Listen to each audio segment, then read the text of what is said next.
Good morning Telangana. నేను సంగప్ప. ఇవాళ పేపర్లో వచ్చినటువంటి ముఖ్యమైన వార్తలను చూసి వాటిని విశ్లేషిద్దాం. ముందుగా ప్రేక్షకులందరికీ గణతంత్ర దినోత్సవ శుభాకాంక్షలు. పత్రికల్లో రెండు అంశాలు ప్రధానంగా ఉన్నాయి. ఒకటి, నిన్న కేంద్ర ప్రభుత్వం భారతదేశ అత్యున్నత పురస్కారాలు భారతరత్న మొదలుకొని పద్మ అవార్డులన్నీ నిన్న ప్రకటించింది. దానికి సంబంధించినటువంటి వార్తలన్నీ పేపర్లు ప్రధానంగా తీసుకున్నాయి. తర్వాత నిన్న రెండో విడత గ్రామ పంచాయతీ ఎన్నికలు ముగిశాయి. సో దానికి సంబంధించినటువంటి రిజల్ట్కి సంబంధించిన వార్తలు కూడా ఉన్నాయి. ఫస్ట్ వెలుగు చూద్దాం. వెలుగు భారత రత్నాలు అన్నటువంటి బ్యానర్తో ముగ్గురు భారతరత్న పొందినటువంటి ముగ్గురి ఫోటోలతో ఈ వార్తను పబ్లిష్ చేసింది. ప్రణబ్ ముఖర్జీ, భూపెన్ నానాజీకి దేశ అత్యున్నత పురస్కారం అన్నటువంటి బ్యానర్తో తీసుకుంది. ఒకరు రాజకీయ చాణక్యుడు, మరొకరు పాటల మాంత్రికుడు, ఇంకొకరు సంఘ్ సేవకుడు. ఈ ముగ్గురిని కలిపి భారతరత్న ముగ్గురికి ఇచ్చారు. దాన్నే ప్రధానంగా పబ్లిష్ చేసింది వెలుగు. మాజీ రాష్ట్రపతి ప్రణబ్ ముఖర్జీ, అస్సామీ గాయకుడు భూపెన్ హజారికా, భారతీయ జనసంఘ్ నేత నానాజీ దేశ్ముఖ్, ఈ ముగ్గురికి ఇచ్చారు. నెక్స్ట్ ఇక పద్మ అవార్డుల విషయానికి వచ్చినట్టయితే 112 మందికి పద్మ అవార్డులు ఇచ్చారు. 4 పద్మ విభూషణ్ ఇచ్చారు, 14 మందికి పద్మభూషణ్, 94 మందికి పద్మశ్రీ కేంద్ర ప్రభుత్వం ప్రకటించింది. దానికి సంబంధించిన వార్తని వెలుగు ఇట్లా హైలైట్ చేసింది. నెక్స్ట్ మళ్ళీ కారుదే హవా అన్నటువంటి బ్యానర్తో నిన్నటి గ్రామ పంచాయతీ ఎన్నికల్ని సెకండ్ ఫేజ్ గ్రామ పంచాయతీ ఎలక్షన్ రిజల్ట్ని పబ్లిష్ చేసింది. రెండో దశ పంచాయతీల్లో ఆధిక్యం చూపిన టీఆర్ఎస్ మద్దతుదారులు 4118 పంచాయతీల్లో 2633 సీట్ల వారికే 88.85% పోలింగ్ నమోదైంది. అత్యధికంగా యాదాద్రి జిల్లాలో 93.71% నమోదైంది. అది పంచాయతీ ఎలక్షన్ సంబంధించి. తర్వాత నిన్న ఎర్రవల్లిలోని సీఎం ఫామ్ హౌస్లో జరిగినటువంటి చండీ యాగం నిన్న ముగిసింది. దానికి సంబంధించిన ఫోటోని వెలుగు పబ్లిష్ చేసింది. యాగంలో చివరి అంకం పూర్ణాహుతితో నిన్న ముగిసింది. దానికి పూర్ణాహుతిలో సీఎం కేసీఆర్ ఋతువులకు సన్మానం చేశారు. తర్వాత చండీ యాగానికి సంబంధించినటువంటి అన్ని కృతులు ముగిశాయి. దానికి సంబంధించినటువంటి ఫోటోది. తర్వాత నిన్న జాతిని ఉద్దేశించి దేశ రాష్ట్రపతి నిన్న మాట్లాడారు రామ్నాథ్ కోవింద్. ఓటు విలువను గుర్తించండి అని చెప్పారు. ముఖ్యంగా మొన్న 10% అగ్రవర్ణాల్లో ఉన్నటువంటి పేదలకు ఇచ్చినటువంటి 10% రిజర్వేషన్ కోటా కూడా భేషిందని చెప్పారు. ఆ వార్తను కూడా తీసుకుంది వెలుగు. నెక్స్ట్ ఈనాడు చూద్దాం. ఈనాడు విషయానికి వచ్చినట్టయితే ఈనాడు కేంద్ర ప్రభుత్వం ప్రకటించినటువంటి పురస్కారాలకు సంబంధించిన వార్తని హైలైట్ చేసింది. ప్రణబ్, నానాజీ, హజారికా భారత రత్నాలు అన్నటువంటి బ్యానర్తో అది పబ్లిష్ చేసింది. మాజీ రాష్ట్రపతి ప్రణబ్ ముఖర్జీ, జనసంఘ్ నేత నానాజీ దేశ్ముఖ్, గాయకుడు భూపెన్ హజారికాలకు దేశ అత్యున్నత పురస్కారం భారతరత్న. తర్వాత ఎల్ఎన్టీ నాయక్కు పద్మ విభూషణ్, నటుడు మోహన్ లాల్, నంబి నారాయణలకు పద్మభూషణ్ అంటూ తీసుకుంది. తెలుగు వెలుగులంటూ తెలుగు వాళ్ళకు వచ్చినటువంటి పద్మాలను కూడా ప్రస్తావించింది. సిరివెన్నెల, హారిక, సునీల్ ఛత్రి, రైతు నేస్తం వెంకటేశ్వరరావులకు పద్మశ్రీ అంటూ కూడా తీసుకుంది. తర్వాత రెండో విడత గులాబీ జోష్ అన్నటువంటి బ్యానర్తో గ్రామ పంచాయతీ ఎలక్షన్కి సంబంధించిన రిజల్ట్ని పబ్లిష్ చేసింది. యాగం పరిపూర్ణం అన్నటువంటి బ్యానర్తో చండీ సహస్ర మహాయాగానికి సంబంధించినటువంటి వార్తను లోపల పేజీలో పబ్లిష్ చేసింది. ఓటును మరవకండి అని చెప్పి నిన్న భారతదేశాన్ని ఉద్దేశించి, భారత జాతిని ఉద్దేశించి రాష్ట్రపతి ప్రసంగించారు. అది హైలైట్ చేసింది. ఓటును మరవకండి, సమ్మిళిత అభివృద్ధి పురోగతికి అర్థం అని చెప్పి అన్నారు. అది తీసుకుంది. ఆంధ్రజ్యోతి చూద్దాం. ఆంధ్రజ్యోతి భారతరత్న తర్వాత పద్మ అవార్డులకు సంబంధించి ప్రణబ్ దాకు భారతరత్న అన్నటువంటి బ్యానర్తో తీసుకుంది. ఇటు పక్కన సిరివెన్నెలకు పద్మశ్రీ అన్నటువంటి బ్యానర్తో పద్మ అవార్డులకు సంబంధించి పబ్లిష్ చేసింది. తర్వాత మహాయాగానికి సంబంధించినటువంటి ఒక ఫోటోని కూడా చివరి అంకానికి సంబంధించినటువంటి ఫోటోని కూడా పబ్లిష్ చేసింది. తర్వాత నమస్తే తెలంగాణ అవార్డులకు సంబంధించి పబ్లిష్ చేస్తూ రాష్ట్రపతి ప్రసంగాన్ని కూడా హైలైట్ చేసింది. ప్రణబ్, నానాజీ, భూపెన్లకు భారతరత్న అంటూ తీసుకుంది. తర్వాత మహాయాగానికి సంబంధించినటువంటి ఫోటో చివరి అంకానికి సంబంధించి యాగంలో. తర్వాత పవిత్ర ఓటింగ్ క్రతువులో పాల్గొనండి అని చెప్పి రాష్ట్రపతి చెప్పినటువంటి ఇష్యూని కూడా తీసుకుంది. రెండవది పాలమూరుకు పచ్చ జెండా అన్నటువంటి బ్యానర్తో పాలమూరు ప్రాజెక్టుకు సంబంధించి అటవీ తర్వాత పర్యావరణ అనుమతులు వచ్చాయని దానికి సంబంధించినటువంటి వార్తను తీసుకుంది. పాలమూరుకు పచ్చ జెండా, తుది దశ అటవీ అనుమతుల జారీ, 204.48 హెక్టార్ల అటవీ భూములు రాష్ట్ర నీటిపారుదల శాఖకు బదిలీ అంటూ ఆ వార్తను తీసుకుంది. నమస్తే తెలంగాణ. టీఆర్ఎస్ ధమాకాన బ్యానర్తో గ్రామ పంచాయతీ ఎలక్షన్ సంబంధించిన వార్తను తీసుకుంది. ఇవి ముఖ్యంగా ఉన్నటువంటి వార్తలు. తో బీజేపీ నుంచి తాడూరి కరుణ గారు, పాదూరి కరుణ గారు, తాడూరి శ్రీనివాస్ గారు టీఆర్ఎస్ నుంచి ఉన్నారు, MPC chairman. Next Addanki Dayakar గారు కాంగ్రెస్ పార్టీ నుంచి అధికార ప్రతినిధి మనతో ఉన్నారు. ఇవి ముగ్గురున్నారు. ఒకటి ప్రధానంగా మాట్లాడదాం, ఫస్ట్ తర్వాత అవార్డు గురించి మాట్లాడదాం. ఒకటి గ్రామ పంచాయతీ ఎలక్షన్లో రెండోసారి కూడా టీఆర్ఎస్ మద్దతుదారుల హవాని కనిపించింది. ఎట్లా చూస్తారు కరుణ గారు? ఇవాళ గ్రామ పంచాయతీ ఎన్నికల తీరు చూస్తూ ఉంటే పార్టీల ప్రధానంగా అంటే జనరల్గా విశ్లేషించదలుచుకుంటే కనుక అక్కడ పార్టీల జోక్యం తక్కువ అనిపించింది నాకు ఈసారి. ఎందుకంటే మొన్ననే అసెంబ్లీ ఎన్నికల్లో హోరాహోరీ పోరాటాలు జరిగిన తర్వాత అత్యధికం అంటే 2/3 వీళ్ళు టీఆర్ఎస్ పార్టీ ఎప్పుడైతే గెలిచిందో తర్వాత నామినల్గా, ఎందుకంటే అక్కడ స్థానికంగా పంచాయతీ ఎన్నికలను సూపర్వైజ్ చేయడానికి కానీ పట్టించుకోవడానికి కానీ ఇతర పార్టీల నాయకత్వం పనిచేస్తున్నప్పటికి కూడా అక్కడ జోక్యం తక్కువ అయిందేమో అనిపించింది. ఇంకో రెండో రకంగా ప్రతిపక్షాలు అంటారా, అధికార పార్టీ అంటారా? అధికార పార్టీ నామినేట్ చేసినంత పని చేసింది ఈసారి దాదాపు. వాళ్ళు మిగతా పార్టీలు మీరు ఇన్వాల్వ్ కాలేదంటారు. మిగతా పార్టీలు మాత్రము ఎందుకో నేను అక్కడ గ్రామాల్లో పరిస్థితి చూస్తే చాలా వ్యూహంతో కేసీఆర్ గారు ఈసారి అసెంబ్లీ ఎన్నికలు, అసలు ముందు జరగాల్సింది గ్రామ పంచాయతీ ఎన్నికలు, స్థానిక సంస్థల ఎన్నికలు ఉండే, వాటన్నిటిని పోస్ట్పోన్ చేసి ముందే అసెంబ్లీ తీసుకురావడం అనేది ఇవాళ గ్రామాల్లో ప్రాతినిధ్యం మొత్తం కూడా చేజిచ్చుకోవడం జరుగుతూ ఉంది అధికార పార్టీకి. అనేక గ్రామాల్లో కూడా ఇష్టమున్నా లేకపోయినా గ్రూపులు చాలా వరకు ఇంత పెద్ద ఎత్తున ఏకగ్రీవం కావటం కూడా గతంలో చూడలేదు మనము. చాలా పెద్ద ఎత్తున ఏకగ్రీవం అయినాయి చాలా పంచాయతీలు. మిగతా పంచాయతీలు పోటీకి వచ్చినా కానీ అధికార బలం ఉంది, ధన బలం ఉంది, అన్ని రకాలుగా పెట్టి కూడా అక్కడ ఇతరులని ప్రభావితం చేస్తున్న పరిస్థితి. ముఖ్యంగా ప్రజలు దగ్గరికి వచ్చేటప్పటికి ఎవరు గెలిచినా కూడా ఈ టీఆర్ఎస్లకే పోతారు కాబట్టి ఎవరినో ఉన్నోళ్ళల్లో ఒక మంచిని చూసి ఎన్నుకుంటే చాలు అనే నిర్ణయానికి వచ్చిండ్రు. పార్టీకి ప్రాధాన్యత ఇవ్వకుండా ఇవాళ ఎందుకంటే గతంలో మనం సర్పంచులు, ఎంపీటీసీలు, జెడ్పీటీసీలు అందరూ కూడా అధికార పార్టీల్లోకి మారటం జరిగింది. ఈ అభివృద్ధి కోసం పోతున్నాం అని వాళ్ళు ఏ స్టేట్మెంట్లు ఇచ్చినా కానీ ఇవాళ కూడా రేపు ఎవరు గెలిచినా ఆ పార్టీలకే పోతారు అన్న నానుడి వచ్చి ఉన్న దాంట్లో, కాకపోతే అక్కడక్కడ ఆ అధికార పార్టీలనే 3-4 వేసుకొని అక్కడ మాత్రం పెద్ద ఎత్తున గొడవలు అవుతున్నాయి. కానీ ఉన్న దాంట్లో మంచోని చూసి ఎన్నుకుందామని మాత్రం ప్రజలైతే ఒక నిర్ణయానికి వచ్చిండ్రు. అంతే. దయాకర్ గారు నిన్న చూస్తారు. అందరికీ రిపబ్లిక్ డే శుభాకాంక్షలు. ప్రేక్షకులందరికీ, చూస్తున్న వాళ్ళందరికీ రిపబ్లిక్ డే రోజు నాకైతే మంచి రిజల్ట్సే వచ్చినాయి. తుంగతుర్తిలో మంచిగా కాంగ్రెస్ కొంచెం అనుకూలంగా వచ్చినాయి.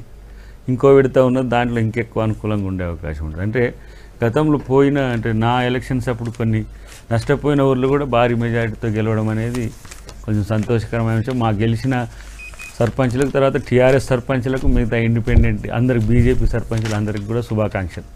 ఎందుకంటే ప్రజాక్షేత్రంలో ఇక్కడ పార్టీలు లేని ఎన్నికలు కానీ పార్టీలు మనం రుద్దుకుంటున్న ఎన్నికలు. అవును, అదే అంటే అక్కడ గుర్తు ఉండదు, ఏముండదు. కానీ ప్రజాస్వామ్యంలో స్థానిక సంస్థల ఎన్నికలకు ఉండేంత పట్టు మిగతా ఎన్నికలకు ఉండదు. ఎందుకంటే గ్రామ స్థాయిలో ప్రతి వాళ్ళు ఇన్వాల్వ్ అయ్యే ఈ ఎన్నికల్లో ప్రజాస్వామ్యం గెలుస్తుంది. పార్టీలు గెలుస్తాయి, ఓడితే ఇప్పుడు ఓసారి టీఆర్ఎస్ గెలిస్తే, ఓసారి కాంగ్రెస్. అన్ని గ్రామాల్లో 90% పైగా పోలింగ్ నిన్న. 90% హాఫ్ డే ఉన్నా కూడా 90% పోలింగ్ చేసింది. మరి ఒకటే బాధాకరమైన విషయం ఏంటంటే ఎక్కువ ఖర్చు సార్. ఎమ్మెల్యే దానికి ధీటుగా అయిన కొన్ని గ్రామాలు కూడా ఉండడం అనేది కోట్లు దాటుతున్న. ప్రజాస్వామ్యాన్ని ధనస్వామ్యంతో బతికిస్తున్నాము అన్ని పార్టీలు. నాట్ ఓన్లీ ఒక పార్టీ అనడానికి లేదు. కానీ ఇది ఎంత మేరకు ప్రజాస్వామ్యాన్ని నిలుపుతుంది, లేదంటే ప్రజా నాయకులను ప్రజా సేవకులను దేశానికి అందిస్తుంది అనేది మాత్రం ఒక ప్రశ్నార్థకమైన అంశమే. కానీ గెలిపే లక్ష్యం కాబట్టి గెలుపు కోసం ఎంతవరకైనా తెగించడం అనేది ఒక లక్ష్యంగా మారిపోయింది. ఇది నిజమైన ప్రజాస్వామ్యానికైతే ఇది ప్రతీక కాదు. పార్టీలన్నిటికీ ఇది ఒక గొడ్డలి పెట్టి లాంటి ఒక నిజం ఏంటంటే మనం గెలుస్తున్నాం, ప్రజల ప్రేమతో గెలుస్తున్నామా, ప్రజల యొక్క ఆప్యాయతతో గెలుస్తున్నామా, ప్రజా బలంతో గెలుస్తున్నామా, లేకపోతే పైసల బలంతో గెలుస్తున్నామా, ఇది మాత్రం ఆత్మపరిశీలన చేసుకోవాల్సింది అన్ని పార్టీలకు ఉన్నది. ఇట్లా పెరుక్కుంటూ పోతే మాత్రం భవిష్యత్తులో సామాన్యుడు రాజకీయాలు చేసే పరిస్థితి అయితే ఉండదు. మనం ఏమైనా పికప్ చేసుకునే ప్రతి వార్డు మెంబర్ నుంచి మొదలు పెడితే నీకు దేశంలో ఎంపీ స్థాయి వరకు కూడా ఇది ఎక్కువ ఇది అవాంఛనీయమైన ఖర్చు అయితే అయ్యుండొచ్చు. కానీ చాలా మంది మొన్న ఎన్ఆర్ఐలు లేకపోతే డైరెక్ట్ గా హైదరాబాద్ నుంచి డబ్బులు తీసుకుని పోయిన వాళ్ళు గెలవలేదట కదా. అంటే వాళ్ళు కొన్ని చోట్ల గెలవలే, వాళ్ళు ప్రజలతో ఉండి పనిచేసిన కాదు, ప్రజలతో ఉంటే మరింత ఎక్కువ లాభం. కానీ ప్రజానాయకులకు ఇలాంటి పరిస్థితి వస్తే తట్టుకోవడం అనేది అంత ఈజీ ఏం కాదు. మనం అనుకున్నట్టు కొంతమేరకు ప్రజలతో ఉండేటోళ్ళకి అవకాశం పెరిగినప్పుడు కూడా ఇప్పుడు అట్లా అనుకుంటే నాకు 89,000 ఓట్లు ఎట్లు వస్తాయి. ఒకవేళ మనం ధనంతోనే ప్రజల్ని గెలవాలంటే అది కష్టం. కానీ ఇది వాంఛనీయ పరిణామం అయితే కాదు అనేది నా అభిప్రాయం. కానీ సర్పంచ్లు ఇప్పుడు పోరాడాలి, దేని కొరకు, ప్రజల కొరకు పోరాడాలి. మనం రేపు 14th 15th ఫైనాన్స్కి సంబంధించిన అంశాల్లో పోరాడాలి. ప్రజల గెలుపు, ప్రజల ఆశపడి గెలిపించేది. అంటే ఎమ్మెల్యేనేమో టాప్ లెవెల్లో ఉంటుంది ఏది నియోజకవర్గానికి సంబంధించి, కానీ గ్రామం చాలా పటిష్టంగా ఉండాల్సింది, ఆర్థిక నిర్మాణం కూడా జరగాల్సిన అవసరం ఉంది. ఇప్పుడు వచ్చే యంగ్స్టర్స్ ఎవరైతే ఉన్నారో చాలామంది 60% వార్డు మెంబర్స్ నుంచి మొదలు పెడితే ప్రతి ఒక్కళ్ళు పాల్గొన్నారు. వాళ్ళు మీరు ఎట్లా గెలిచిండ్రనే దానికంటే రేపు ప్రజల మనసులను ఎట్లా గెలిచారు వాళ్ళ టార్గెట్ ఏమైంది మాట్లాడదాం. తాడు శ్రీనివాస్ గారు, తప్పకుండా శుభ పరిణామం ఏంటంటే ఈరోజు ఏకగ్రీవాలు అవ్వడం గ్రామాలలో అత్యధిక శాతం మేము ఆశించాం. మేము మా పార్టీ తరఫున మా కేటీఆర్ గారు రాష్ట్ర కార్యవర్గంలోనే మాకు నిర్దేశించారు. అనేక గ్రామాల్లో రాజకీయాలు విడనాడి ఒక సహృద్భావ వాతావరణంతో ప్రజలందరూ కూడా వారి గ్రామ క్షేమం దృష్ట్యా, గ్రామ అభివృద్ధి దృష్ట్యా ఏకగ్రీవం చేసుకోవాలని పిలుపునియడం జరిగింది. ఎందుకంటే పార్టీ గుర్తులు కూడా ఉండవు. మరి ఆ రకంగా టీఆర్ఎస్ పార్టీ పిలుపునిచ్చినటువంటి దాన్ని ఆల్మోస్ట్ ఆల్ ఈరోజు అది నిజంగా తేలుతూ ఉంది. అనేక గ్రామాలలో ఏకగ్రీవం అవుతూ ఉంది. దానివల్ల ఏంటంటే 10 లక్షల రూపాయలు గ్రామాభివృద్ధికి ప్రభుత్వం యొక్క ఫండ్ వస్తుంది అని చెప్పి మేము బాగా చైతన్య కార్యక్రమాలు తీసుకొచ్చినాం ప్రజలలో. రెండోది ఫైనాన్స్ కమిషన్ ద్వారా కూడా ఈసారి రాష్ట్ర ప్రభుత్వం మేము గ్రామాభివృద్ధికి 10 లక్షల రూపాయలు నేరుగా బడ్జెట్ను కూడా కేటాయింపు చేయడం జరిగింది. రెండోది ఏంటంటే మీరు ఇక్కడ గమనించినట్టయితే గ్రామాలలో చదువుకున్న యువత పెద్ద ఎత్తున పార్టిసిపేట్ చేయడానికి ముందుకు రావడం, యువకులందరూ కూడా చాలా పెద్ద ఎత్తున రావడం. ఈరోజు చూసినట్టయితే ఇంకోటి మనకు గ్రామం యొక్క అభివృద్ధి దృష్ట్యా ఈసారి సరే ఎవరు నిలబడ్డా, ఎవరు గెలిచారు, ఎవరు ఓడిపోయారు అనేది కాదు. గ్రామ ప్రజలందరూ కూర్చొని చర్చలు కూడా చేసుకోవడం జరిగింది. నేను కొన్ని గ్రామాలు చూశాను, ఎవరు నిలబెడితే బాగుంటుంది, ఎట్లా చేద్దాం అనేది. మీరు అన్నట్టుగా హడావుడి డబ్బుల మూటలు పట్టుకొని పోయిన వాళ్ళు చాలామంది పరాజయం అయినారు. అయితే ఈ గ్రామ అభివృద్ధిలో మాత్రం చర్చ జరిగినప్పుడు మాత్రం కొంత మేరకు ఇక్కడ ఏదైతే అన్ని రాజకీయ పార్టీలు కూడా పెద్ద ఎత్తున ఇన్వాల్వ్ అయితే కాలేదు. అక్కడ గ్రామ ప్రజలే స్వయంగా ఎన్నుకున్నటువంటిది. ఈ రకంగా ఉంటే బాగుంటుంది. పక్షాలు మాత్రం ఇన్వాల్వ్ కాలేదు, అధికార పార్టీ ఏకగ్రీవం అది వారి ఇష్టం. మేము రియల్గా కూడా ఓటర్ ఎన్రోల్మెంట్ కార్యక్రమాన్ని చేసాం. మేము నిజంగా కూడా పార్టీ మా క్యాడర్ని మన ఓట్లు గల్లంతైన వారిని అత్యధిక మందిని మళ్ళీ ఓటు జాయినింగ్ చేయించేటటువంటి కార్యక్రమాన్ని పెద్ద ఎత్తున తీసుకున్నాం. మేము చేయలేదని కాదు. తర్వాత ఇవన్నీ సామాజిక కార్యక్రమాలు. ఇప్పుడు పార్టీలు, రాజకీయ పార్టీలు అన్నాక ఇటువంటి సోషల్ వర్క్ యాక్టివిటీస్ కూడా చేయాలి. మేము ప్రజల్ని కోరినాం ఏకాభిప్రాయం చేయడం, అది మంచిదే కదా. ఎవరు కాకుండా వారు పార్టిసిపేట్ చేయలేదంటే వారు బహుశా పర్సనల్ పని ఉండొచ్చు. ఉత్తమ్ కుమార్ రెడ్డి గారు ఏదో విదేశం వెళ్ళినారు, లేకపోతే ఇంకా వెళ్ళినారు, ఏదో అన్నారు, అది వారి వ్యక్తిగతం. మనం ఆ పార్టీలని పార్టిసిపేట్ చేయకపోతే మేమేమనగలుగుతాం చెప్పండి. సో ఇంతకుముందు దయాకర్ గారు అన్నట్టు నిజమే, వారు యువకులు ముందుకు రావడం. రెండవది డబ్బు అనేది అంశం మీద వారు మాట్లాడినారు, దాంతో నేను కూడా ఏకీభవిస్తున్నా. డబ్బు కొంత మేరకు కొన్ని రంగారెడ్డి శివారు ప్రాంతాల్లో ఏంటంటే ఒక 25 లక్షల నుంచి ₹1 కోటి వరకు కూడా ఖర్చు పెట్టే సర్పంచ్ల ఎన్నికలు రావడం మాత్రం దురదృష్టకరం. అవి కొన్ని అక్కడక్కడ జరుగుతుంది. ఇక ఇంత పెద్ద ప్రజాస్వామ్యం. రైట్ కరుణ గారు, మీరు గ్రామ పంచాయతీ ఎన్నికల సంబంధించి చెప్తాను.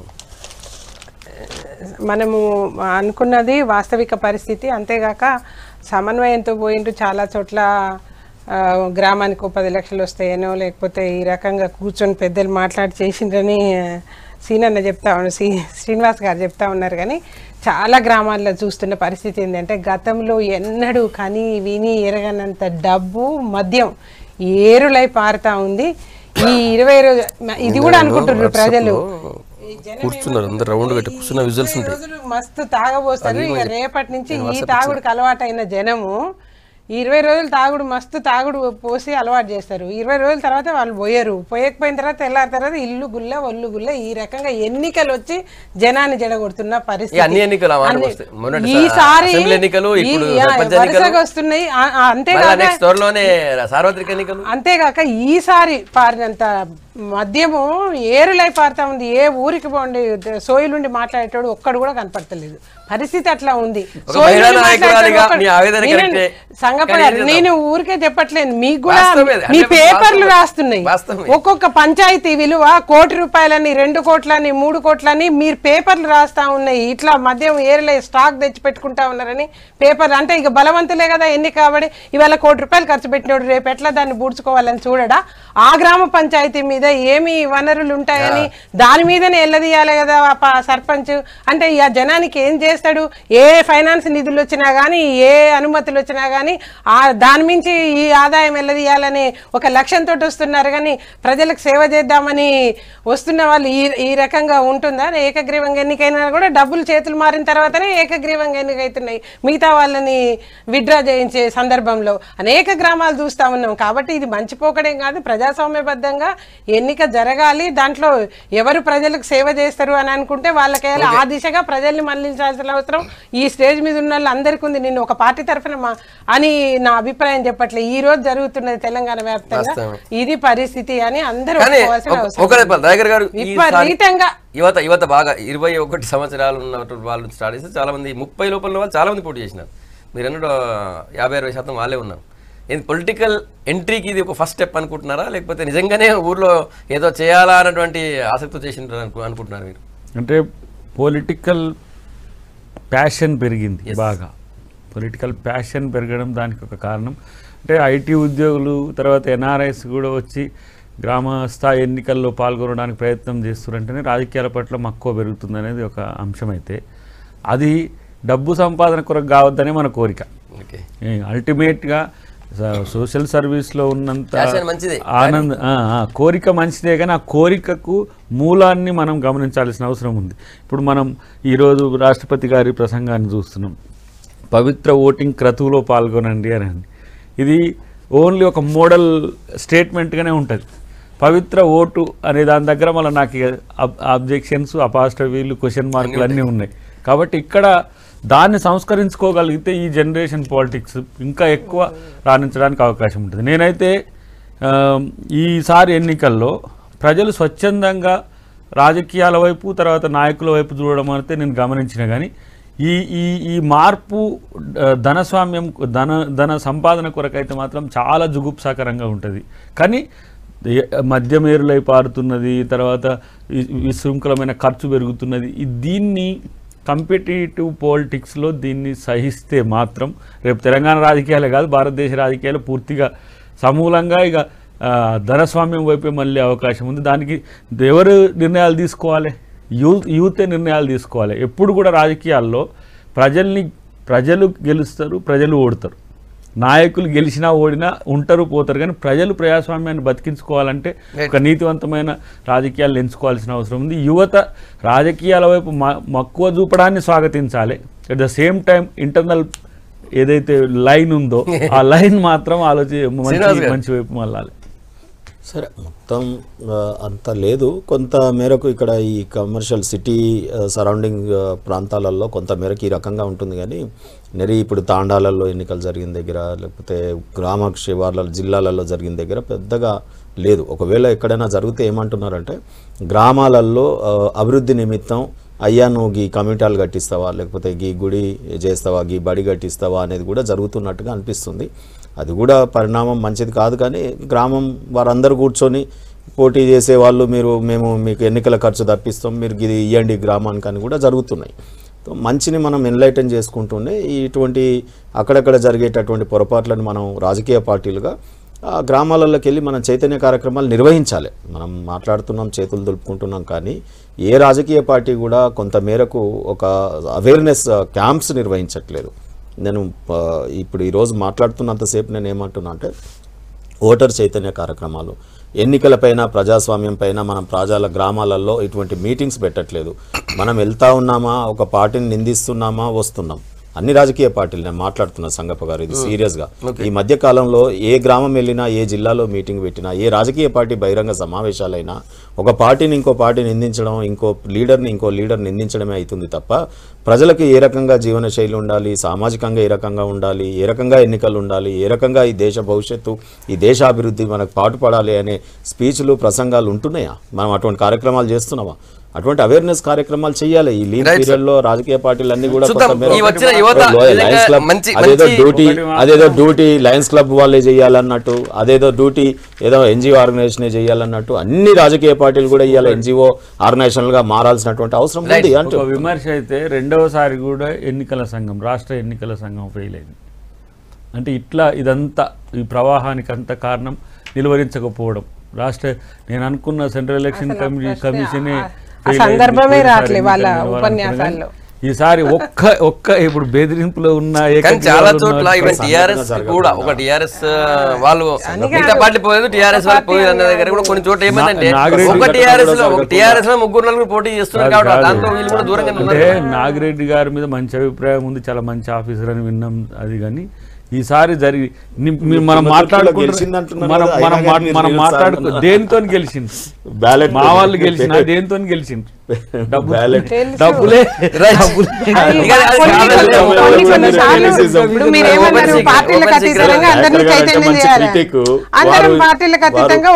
వారు ఎక్కడెక్కడ చెడు ఉందో చెప్తారు, కానీ నేనేమంటానంటే కొంత మంచి జరుగుతున్నది కూడా చెప్తే ఇంకా ప్రజాస్వామ్యంలో మంచి కూడా ఉంటది కదా అనేది. రాజకీయాల్లోకి వచ్చిన యువత మంచి వైపు, నిజంగా సేవ వైపు మళ్ళీ బాగుంటది అనేది ఓకే. చాలా మంది యువకులు, సగానికంటే ఎక్కువ మంది యువకులు వచ్చినారు, వాళ్ళందరూ కూడా మంచి రాజకీయ నాయకులు, దేశ గ్రామ అభివృద్ధి కోసం పాటుపడాలని ఆశిద్దాం. నెక్స్ట్ ఇంకో ఇంపార్టెంట్ టాపిక్, నిన్న కేంద్ర ప్రభుత్వం సరిగ్గా గణతంత్ర దినోత్సవం సందర్భంగా నిన్న భారతరత్న తర్వాత పద్మ అవార్డును ప్రకటించింది. ముందు దయాకర్ గారు, నిన్న 3 భారతరత్న ప్రకటించారు. మాజీ రాష్ట్రపతి, తెలంగాణ ఏర్పాటు విషయంలో చాలా కీలక పాత్ర పోసిన, ముందు నుంచి కాంగ్రెస్ పార్టీ వేసినటువంటి కమిటీ నుంచి మొదలుకుంటే మన తెలంగాణ ఏర్పాటుకు సంబంధించిన గెజెట్ మీద సంతకం చేసేంతవరకు ఆయన ప్రణబ్ ముఖర్జీ ఉన్నారు. ప్రణబ్ ముఖర్జీకి తర్వాత ఆర్ఎస్ఎస్ నుంచి నానాజీ దేశ్ముఖ్కి, భూపేన్ హజారికా సంగీత కళాకారునికి ఇచ్చారు. ఎట్లా చూస్తారు? ఇది అంటే భారతదేశం యొక్క ప్రతిష్టను మరింత పెంచే అవార్డులుగా మనం చూడాల్సిన అవసరం ఉంది. అంటే ప్రణబ్ ముఖర్జీ గారికి వచ్చినందుకని కాదు, మన భూపేన్ హజారికా అసలు సంగీత ప్రపంచంలో ఎవరికి తెలియని ఒక మహాద్రష్ట. నాకు తెలిసి ఆయన మ్యూజిక్ విన్న వాళ్ళు ఎవరు కూడా ఇంకా మళ్ళీ ఇంకో మాట ఉండదు. ఒక పండితుడే కాదు, ఒక దేశభక్తికి సంబంధించిన వాటిల్లో కూడా చాలా ఎక్కువ ఉన్న ఆయన. తర్వాత దేశ్ముఖ్ గారికి ఏమో ఆధ్యాత్మిక రంగం మిగతా అంశాల్లో వచ్చినట్టుంది. కానీ ప్రణబ్ దా విషయం కనుక మాట్లాడితే ఒక ప్రాబ్లం షూటర్గా, అన్నిటికంటే ఎక్కువ రాజకీయ, తను కాంగ్రెస్ పార్టీ నాయకునిగా ఉన్నా సరే ప్రతి ఒక్క ప్రాంతీయ పార్టీ అయినా లేకపోతే జాతీయ పార్టీలు అయినా ఆయన పట్ల ఒక మక్కువతో ఉండడం. తర్వాత ఒక మామూలు, ఒక నిరుపేద అని చెప్పలేం కానీ మామూలు కుటుంబం నుంచి వచ్చి దేశాన్ని ఈ స్థాయికి, దేశాన్ని నిర్దేశించే స్థాయికి వచ్చిన తనకు రావడం, బతికున్నప్పుడే రావడం. అందరికీ మిగతా వాళ్ళకి చనిపోయినాక వస్తుంది ఎక్కువ మందికి, కానీ కొంతమందికి అసలు రాలేదనే పోరాటం ఉంటుంది. కానీ ఒక మంచి రాజనీతిజ్ఞతకు, ఉత్తమ పార్లమెంటేరియన్కు మనకు వచ్చిన ఒక ఖ్యాతి. ముగ్గురులో ఇప్పుడు ప్రణబ్ దా ఒకరే ఉన్నారు, మిగతా ఇద్దరు లేరు. కానీ అది అదృష్టమే అఫ్ కోర్స్. అంటే ఇంకోటి ఏంటంటే సాంప్రదాయాల పట్ల కానీ భారతదేశ సంస్కృతి పట్ల కానీ ఒక నిబద్ధత కలిగిన మానవీయ కోణం ఉన్న వ్యక్తి కూడా ప్రణబ్ దా. ఆ విషయంలో రాజకీయాలకు అతీతంగా రాజకీయ పార్టీలన్నీ కూడా తన విషయంలో ఒకటి ఉంటుంది. అందులోటి మన తెలంగాణ ఏర్పాటు విషయంలో విమర్శించింది ఆయనే, కన్సాలిడేషన్ చేసింది ఆయనే, ఎన్నోసార్లు ఆయనకు రిప్రజెంటేషన్ కూడా మనం ఇచ్చినాం. కేసీఆర్ గారితో సహా అందరం కూడా ఆయన ఒక గురువుగా భావించే ఒక వ్యక్తిత్వం ఉన్న వ్యక్తి. రాజకీయాల కంటే కూడా మనకు దిశానిర్దేశం చేయడంలో తెలంగాణ ఉద్యమంలో చాలా ఏమంటారు సీరియస్ క్రిటిక్గా కూడా ఉన్న పరిస్థితి. కాంగ్రెస్ పార్టీ ఎంపీలను ఒక రూమ్లో ఏమంటారు ఒక రకంగా ఒక బ్రెయిన్ వాష్ చేసిండు ఒక స్థితిలో. పెద్దలు చెప్తుంటారు కదా, మీ ఉద్యమ రీతి ఏంది, మీ ఉద్యమం యొక్క స్థితి ఎట్లా ఉంది, టీఆర్ఎస్ పార్టీ ఎట్లా ఉందని చెప్పి కాంగ్రెస్ పార్టీ ఎంపీలు అప్పుడు మన వివేక్ గారు, మంద జగన్నాథం గారు కూడా పోకంటే ముందు జరిగిన ఒక అసలు కాంగ్రెస్ పార్టీ టువర్డ్స్ తెలంగాణ ఎట్లా ఉండాలనేటప్పుడు ఏమంటారు క్రిటిక్గా ఉండడమే కాకుండా నిబద్ధతతో తెలంగాణను సాధించడానికి మా ఎంపీలతో పాటు టీఆర్ఎస్ను మిగతా తెలంగాణ ఉద్యమ నాయకత్వాన్ని కూడా జేఏసీని కూడా ముందుకు నడపడంలో తన పాత్ర ఉన్నది. ప్రత్యక్షంగా వారితో సంబంధాలు ఉండడం మనకు కూడా అదృష్టంగా భావించాల్సిన అవసరం ఉంది. ఇలాంటి వ్యక్తికి భారతరత్న ఇచ్చినందుకు అందరం కూడా తనకు సెల్యూట్ చెప్పాల్సిన అవసరం ఉందని నేను అనుకుంటున్నాను. రైట్ శ్రీనివాస్ గారు, నిజంగా కూడా ప్రణబ్ గారికి రావడం, అందులో వారు జీవించి ఉన్నప్పుడే భారతరత్న తీసుకోవడం, ఈరోజు భారతరత్న అనేక మందికి చనిపోయిన తర్వాత ఇస్తూ ఉంటారు, కానీ ఈరోజు మరి వారు ఉండగానే ఇవ్వడం అనేది చాలా మంచి పరిణామం. అండ్ ప్రణబ్ గారికి రావడం నిజంగా కూడా తెలంగాణ ప్రజలందరం కూడా మేము సంతోషిస్తూ ఉన్నాం. ఎందుకంటే వారి చేతుల మీదుగా తెలంగాణ రాష్ట్రాన్ని సాధించుకోవడం జరిగింది. వారు ప్రెసిడెంట్గా ఉన్నప్పుడు మనకి నోటిఫై చేయడం జరిగింది. మరి అలాంటి వారికి భారతరత్న రావడం అంటే కాకపోతే వారి సరసన పివి నరసింహారావు గారికి కూడా ఇచ్చుంటే, మన కాకా వెంకటస్వామి గారికి ఈ 2 కోరికలు కూడా తీర్చుంటే తెలంగాణ ప్రజలుగా మేము కొంత ఆశించినాం. సరే, ఈరోజు కాకపోయినా రేపైనా మళ్ళీ ఇచ్చేటటువంటి అవకాశం ఉంటుందేమో చూద్దాం. ఇదైతే చాలా మంచి పరిణామం ప్రణబ్ గారికి రావడం. నిజంగా ఇవాళ భారతరత్న ఇచ్చిన సందర్భము, పొందిన వ్యక్తుల విశిష్టత చూస్తూ ఉంటే నిజంగా మీ ఛానల్లో ఒక ప్రోగ్రాం వస్తుంటుంది, మనకు తెలియని మన చరిత్ర అని. అట్లా దేశం మరిచిపోతున్న మహనీయుల్ని ఇవాళ జాతి గుర్తుంచుకొని వాళ్ళని సన్మానించడం జరిగింది అనిపిస్తూ ఉంది. అనేక రకాలుగా ఈ దేశానికి సేవలు అందించిన వాళ్ళు ఎంతోమందని ఇప్పుడున్న జనరేషన్కి తెలియని వాళ్ళు వాళ్ళ కృషిని, వాళ్ళ సేవల్ని అన్నిటినీ కూడా గుర్తించి దేశము వాళ్ళని గౌరవించినట్టు అనిపించింది నాకు. ఎందుకంటే ఒక్క రాజకీయంగానే కాక హజారిక ఆయన భావాల్లో పెద్ద అడవి పూల పరిమళమని ఆయన పాటలు వాజ్పేయి కూడా ఎంతో అభిమానించేది. ఆయన పాట వాజ్పేయి స్వతహాగానే ఒక కవి, కానీ దాంట్లో ఉన్న మాధుర్యాన్ని, దాంట్లో ఉన్న విశిష్టతని, దాంట్లో ఉన్న వాస్తవికతని గుర్తించి ఆయన చాలా అభిమానించేవాడు. అటువంటి కవికి అట్లయితేంది నిజంగానే ఈ తెలంగాణ ప్రజల కోరికను, చిరకాల కోరికను, పోరాటాన్ని గమనించి ఆ రోజు రాష్ట్రపతిగా ఆయన సపోర్ట్ చేయటం కూడా జరిగింది. కాబట్టి వారిని, అంతేగాక ఎన్ని దశాబ్దాలుగా అనేక అంటే క్లిష్టమైన సందర్భాల్లో కూడా ఈ దేశాన్ని హ్యాండిల్ చేసి పద్ధతిగా నడిపించిన వాడు ప్రణబ్. ఆయన ఆర్థిక మంత్రిగా ఉన్నప్పుడే ఆర్థిక సంస్కరణలు వేగవంతంగా అమలు జరపబడ్డాయి ఈ రాష్ట్రం. అదే కొన్ని దేశాల్లో అమలు చేయలేక దేశాలు నాశనమైన దేశాలు కూడా ఉన్నాయి. అటువంటి సందర్భంలో చాలా తెలివిగా, చాణక్య నీతి అంటారు దాన్ని, ఆయన అట్లా హ్యాండిల్ చేసింది ఈ దేశంలో ఆర్థిక సంస్కరణలు అమలు చేయడంలో. అందుకని అందరూ విశిష్టమైన వ్యక్తులకి, గుర్తింపు రావాల్సిన వ్యక్తులకే ఇది చెందింది. అందుకని ఈ దేశం గర్వించుకోవాలి, వాళ్ళందరినీ ఒకసారి స్మరించుకోవాలి ఈ సందర్భంలో అని కూడా నేను అనుకుంటా ఉన్నా. ఇప్పుడు దీంట్లో నానాజీ దేశ్ముఖ్ సరే సంఘ బ్యాక్గ్రౌండ్ ఉన్న భారతీయ సంప్రదాయాల పట్ల కమిట్మెంట్ ఉన్న తర్వాత తను కూడా సాంప్రదాయ సంగీతమే కాదు, హజారిక మనకు సినిమాలకు కూడా చాలా ట్రెడిషనల్ మూవీస్ కూడా పాడారు. మన వైపు వస్తే సీతారామ శాస్త్రి గారికి మన ప్రభుదేవ ఒక ఏమంటారు నూతన ఏమంటారు భారత అత్యున్నత పురస్కారం భారతరత్న, తర్వాత భారతదేశంలో గొప్ప అవార్డులు అయినటువంటి పద్మ అవార్డుకి సంబంధించి మాట్లాడుతున్నాం మనము. దయాకర్ గారు ఇంతకుముందు పద్మ అవార్డు గురించి చెప్తున్నారు మీరు. అవును, మన తెలుగు వాళ్ళకు కూడా చాలా మంది తెలుగు వాళ్ళకి సిరివెన్నెల సీతారామ శాస్త్రి మనకు తెలుసు, కమ్మదనంతో ఉండే తెలుగును ప్రపంచానికి పరిచయం చేసిన తను. వెస్ట్రన్ కల్చర్ నుంచి వచ్చిన ప్రభుదేవ ఒక ఈ దేశంలో నృత్య రీతులకే కొత్త పాఠం చెప్పిన ప్రభుదేవాకు కూడా సరే డైరెక్టర్గా మారినప్పుడు కూడా తన లాంటి ఒక మంచి మెరికల్ లాంటి యువకులు ఈరోజు ఒక ప్రొఫెషన్గా కూడా ఎంచుకోవడానికి ప్రభుదేవ ఒక మూలం అని చెప్పవచ్చు. ఇంకా అట్లా మనం చెప్పుకుంటూ పోతే చాలామంది పద్మ అవార్డులకు సంబంధించిన వాళ్ళు ఆయా క్రీడారంగంలో ఉన్న వాళ్ళు కానీ, అన్నిటికంటే ముఖ్యంగా నాకు దీంట్లో మంచిగా కనిపిస్తున్నది ఏంటి అని అంటే ఈసారి అవార్డుల్లో ఈ తమ భేదాలు లేకుండా ప్రతిభకు ఎక్కువ పట్టం కట్టడాన్ని సరే బీజేపీ ప్రభుత్వం ఇచ్చేది కాదనుకో, అది పద్మ అవార్డుల కమిటీ ఉంటుంది. కానీ ఒకటి కానీ ప్రభుత్వాల ప్రభావం ఉండేది, వాళ్ళ ఇన్ఫ్లుయెన్స్ లేకుండా ఉంటుంది. కానీ అప్లై చేసుకోవడం అనేది కొంచెం అదొకటి ఇబ్బందికరం. ఇప్పటికీ కూడా వాళ్ళు ఎంత టాలెంటెడ్ అయినా సరే అప్లై చేసుకోవాల్సిన అవసరం ఉంది. ఈ పద్మ ఇది ఏంది భారతరత్న అనే దానికే ఎలిజిబిలిటీ క్రైటీరియా పద్మ అవార్డులు చూసుకుంటుంది. కానీ ప్రతి వాళ్ళు ఏ అవార్డు కావాలన్నా అప్లై చేసుకోవాలి. ఆత్మగౌరవం ఉన్న వాళ్ళు ఎవరు కూడా కళాకారులు కానీ సాధారణంగా ఇప్పుడు చాలా రోజుల నుంచి కొన్నేళ్ళ నుంచి చూస్తున్నాము రాష్ట్ర ప్రభుత్వాలే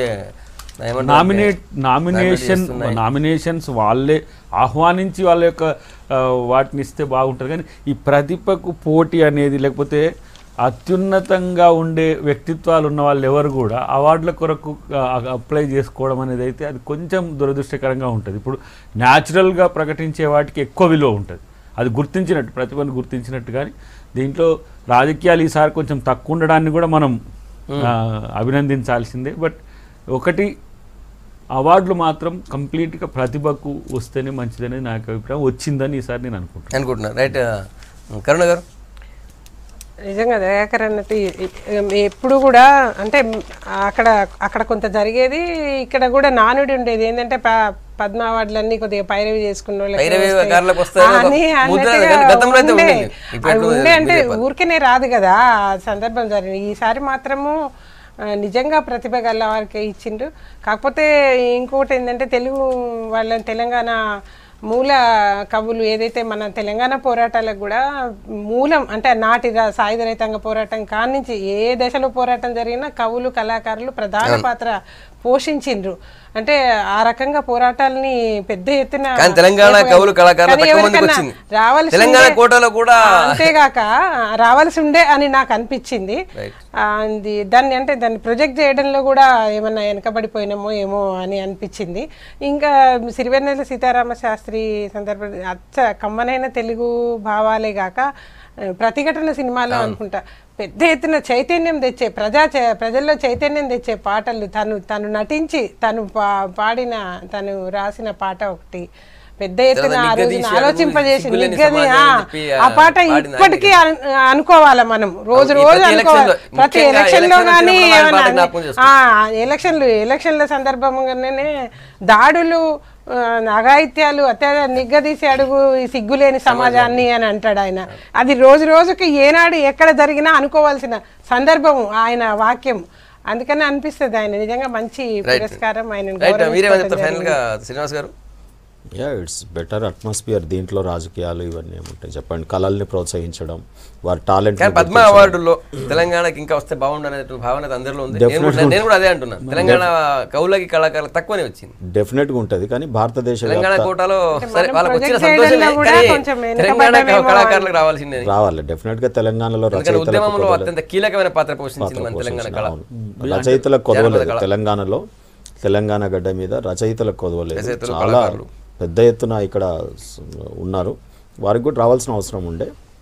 సరే చూద్దాం, అవార్డులలో మనం ప్రతిసారి ప్రాజెక్ట్ చేసుకోలేకపోయినామా మరి మళ్ళీనైనా మనం ప్రయత్నించాల్సిన అవసరం ఉంది. ఎవరు మోహన్ లాల్ సినిమా మనకు డబ్బింగ్ సినిమాలు వచ్చినా కొన్ని డైరెక్ట్ సినిమాలు వచ్చినా మంచి. ఇంకోటి వీళ్ళిద్దరిని మనం హైదరాబాద్ వాళ్ళగానే వేసుకోవాలి. శాంతన్ నారాయణ్ ఈయన సాఫ్ట్వేర్ తర్వాత తెలంగాణ గవర్నమెంట్ సిరివెన్నెల సీతారామ హైదరాబాద్ కిందనే వచ్చినట్టు. కానీ సరే దీంట్లో గ్రామము ఏంది వార్డు ఇట్లా రావు. కానీ డెఫినెట్గా సౌత్కి అన్యాయం జరుగుతుంది చాలా సందర్భాల్లో మనం చర్చించుకున్నాం. కానీ ఏది ఏమైనా సరే ఈ అవార్డులతోని ప్రజలు ఇటువైపు కూడా ఆలోచించాలి. పూర్తిగా సున్నితత్వం. పద్మ అవార్డులు మన సౌత్ కే ఎక్కువ వస్తాయి ఎప్పుడు.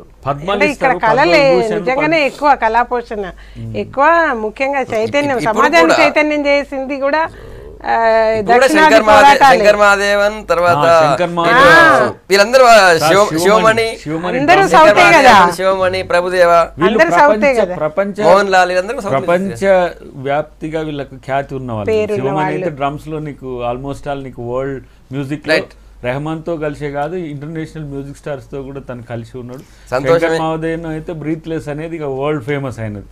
కాబట్టి ఇంకోటి అన్నిటికంటే ముఖ్యం మనం చూస్తాం ఖాదర్ ఖాన్ అనే చిన్నప్పుడు మనం చాలా హాస్యానికి హిందీ సినిమాలకు తనను ఒక మంచి మనకాడ బ్రహ్మానందం అల్లు రామలింగ గారి కంటే అక్కడ హిందీలో చిన్నపిల్లలు కూడా చాలా మంచి నటుడు. సరే మంచి అవకాశాలు వాళ్ళకి కల్పించిండ్రు, కానీ అవార్డులు అనేది ఒక చర్చ అయితే ఇలాంటి వాటి వల్ల కళాకారుల్లో ప్రతిభ ఎక్కువ బయటికి తీసుకురావడానికి పద్మశ్రీ అవార్డులు వస్తే ప్రతిభ ఉన్న వాళ్ళకి వస్తుంది, మంచి ఖ్యాతి పెరుగుతుంది అనేది ఒకటి వస్తే మంచిది సమాజంలో కోరుకుందాం. యాక్చువల్లీ ఇంకొక టాపిక్ ఉండే నేనే అడగబోతుంది, మీరు ఎప్పుడు కాదు నేనే అడుగుతా. ఇప్పుడు సరే ఇప్పటిదాకా అయితే ఒక ప్రచారం ఉంది, కాళేశ్వరం ప్రాజెక్ట్ మీద దృష్టి పెట్టినారు, అది చేసినారు, ఇది చేసినారు. సరే ఇప్పుడు పర్మిషన్లు వచ్చినాయి, నిజంగా అక్కడ కూడా ఈ లెవెల్ వేగం పెంచుతారా? సాధ్యమైతే పెంచుతారా? ఇప్పుడు దృష్టి పెడతారా? తప్పకుండా. ఎందుకంటే మీరు చూసినట్టయితే కేసీఆర్ గారి యొక్క గొప్పతనం ప్రారంభించిన ప్రాజెక్టులన్నీ కూడా తన చేతుల మీదుగా రేపు ప్రారంభం కాబోతా ఉన్నాయి. ఇది చాలా అరుదు. నీటి ప్రాజెక్టులలో మీరు చూడండి, ఈ దేశంలో ఏ రాష్ట్రంలో ప్రారంభించినటువంటి ప్రాజెక్టు కూడా కంప్లీట్ కాలేదు. ఈరోజు కాళేశ్వరం 90% ఆల్మోస్ట్ కంప్లీట్ అయింది, రేపు కేసీఆర్ గారే ప్రారంభించబోతారు. సో అందుకనే ఈరోజు దాని టైం బౌండ్, దాని స్పీడ్ గురించి మీరు అడిగినారు కాబట్టి చెప్పినాం. పాలమూరు రంగారెడ్డి 100% చేస్తాం. ఎందుకంటే మీరు ఉద్దేశం ఇక్కడ చూసినట్టయితే మనం అనుమతులను చూడండి ఎంత తొందరగా తీసుకొచ్చినాం. మనం అనేక దఫాలుగా ఢిల్లీకి పోయి హర్షవర్ధన్ రావు గారికి కేంద్ర ప్రభుత్వం కూడా ప్రాధాన్యత క్రమంలో నీటికి సాగుకే ఎక్కువ విలువ ఇస్తా ఉంది. కేంద్ర ప్రభుత్వం పదే రాష్ట్ర ప్రభుత్వాలకు కూడా చెప్తా ఉంది, మీరు పంపండి ప్రపోజల్స్, మేము ఇమీడియట్ గా శాంక్షన్ చేస్తాము. ముఖ్యంగా నదుల అందుకే కేసీఆర్ గారే చెప్పారు ఇంత స్పీడ్ గా అనుమతులు ఇస్తుంది కేంద్ర ప్రభుత్వం అని కానీ సౌత్ ఆరంభించటమే కాదు, ప్రారంభించాలని మేమందరం కూడా కోరుకుంటున్నాం. ఈ 26 జనవరి రోజు విమర్శ పెట్టాను, కానీ పాలమూరు రంగారెడ్డి వాళ్ళు మొదలుపెట్టి ల్యాండ్ ఎక్విజిషన్ చేసిండ్రు, ఆడ బీరం హర్షవర్ధన్ రెడ్డి గెలిచిండాడు. అంటే వీళ్ళ అభివృద్ధికి మూలం ఇదే. కాళేశ్వరం దగ్గర సుందిల్లా అన్నారం మేడిగడ్డ ఉండే ప్రాంతము మంతనినే, ఎత్తిపోసినాక వచ్చేది ఏది గంట వెంకటరామారెడ్డి గారిది భూపాలపల్లి. నిజంగా ఇవి వాళ్ళ అభివృద్ధి అనుకుంటున్న వాళ్ళకి ప్రజలు వాళ్ళకి ఇచ్చిన తీర్పు. భవిష్యత్తులో చూద్దాం, ఇంకా ఇది ప్రారంభాలు ఉంటాయి అంతే. నల్గొండ వరకు వస్తాయి, అభివృద్ధి వాళ్ళని చెప్పుకునే మీరు మొదలు పెట్టిన పనికి అక్కడికి వచ్చింది ఆన్నే మీకు ప్రజలు ఇచ్చిన తీర్పు అంటున్నారు. లబ్ధిదారుల దగ్గర భవిష్యత్తులో చూద్దాం. కాన్స్టిట్యున్సీ 2 కాన్స్టిట్యున్సీలో పోవడం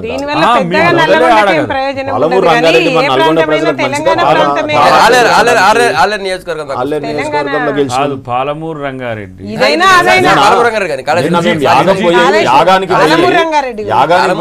యాగానికి పోయి వచ్చేటప్పుడు కొండపోచమ్మ సాగర్ దగ్గర పనులను చూసామండి.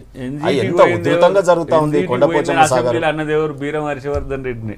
అవును, ఈ ప్రాజెక్ట్ వల్ల అట్లా ఎన్జిటిలో ఒక హైకోర్టులో కేసు వేసిన నాగం జనార్దన్ రెడ్డి ఓడిపోయినాడు. మీరు కోర్టుకు పోయారు, మీ పార్టీ మొదలుపెట్టిన మూల ప్రాంతం ఎన్జిటిలో కేసులు వేసినారు. అన్ని అనుమతులు వచ్చాయి, ఇక్కడ కూడా మీరు వేగవంతం చేయాలని రంగారెడ్డి వేగం పెంచాలా వద్దా అది చెప్పండి.